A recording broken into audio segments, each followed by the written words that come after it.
Suzana Šimunović, oprosti Bože.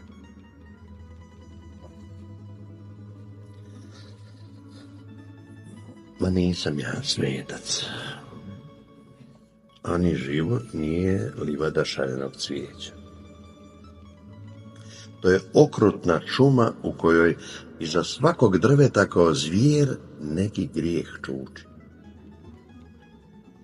I nije mudar onaj ko ne griješi nikad, mudar je onaj što na greškama uči.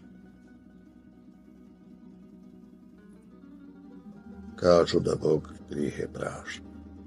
Ja se nadam oprostit će ih i meni.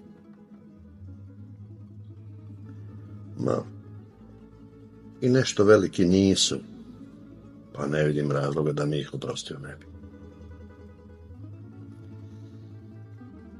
Griješio nisam